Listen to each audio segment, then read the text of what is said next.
সুপ্রিয় দর্শক, আনন্দ টিভি ডিজিটালে আপনাদের সবাইকে স্বাগতম। আমরা এখন রয়েছি বরিশাল নগরীর সাগরদী বাজার এলাকায়। এখানে তীব্র যানজট তৈরি হয়, নগরবাসীর ভোগান্তি হয়।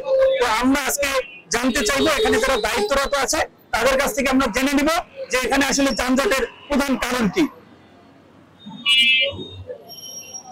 আসসালামু আলাইকুম। আসলে এখানে রাস্তাটা একটু সরু হয়, গাড়ির চাপ একটু বেশি থাকে এবং যে ব্রিজটা দেখছেন নতুন ব্রিজটা, এই ব্রিজটাই সবাই ব্যবহার করার চেষ্টা করে।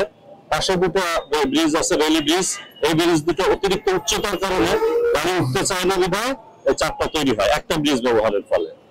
দর্শক, আপনারা শুনছিলেন যেমনটি জানিয়েছেন বরিশাল মেট্রোপলিটন পুলিশের traffic inspector M Kamrul Islam. তিনি বলেছেন যে 2022 সালে সিটি কর্পোরেশন মূল সড়কের পাশে দুটি টানা ব্রিজ করেন এবং এই ব্রিজ দুটো অতিরিক্ত উচ্চতা হওয়ার কারণে এই ব্রিজ থেকে ছোট যে যানবাহনগুলি রয়েছে সেই যানবাহনগুলি চলাচল করতে কষ্ট হয় বলে তারা এই সড়কে উঠতে চান। আপনারা দেখছেন যে 2022 সালে সিটি কর্পোরেশন দুটি গলি ব্রিজ করেন মূল ব্রিজের পাশে। আপনারা দেখছেন যে সেই ব্রিজ দুটো অতিরিক্ত উচ্চতার কারণে এখানে ছোট যে যানবাহনগুলো রয়েছে সেগুলো চলাচল করতে কষ্ট হয় এবং তারা এই ব্রিজটি ব্যবহার করতে চায় না।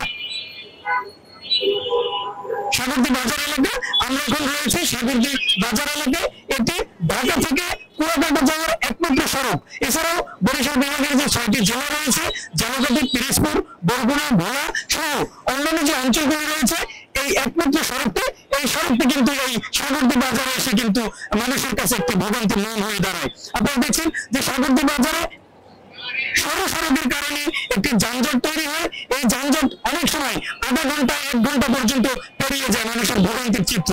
ব্রিজ দুটির ঢাল অতি দ্রুত সংস্কার করে জনসাধারণের চলাচলের উপযোগী করবে, এমনটাই মনে করে বরিশালবাসী। জুবাইর ইসলাম চৌধুরী, আনন্দ টিভি, বরিশাল।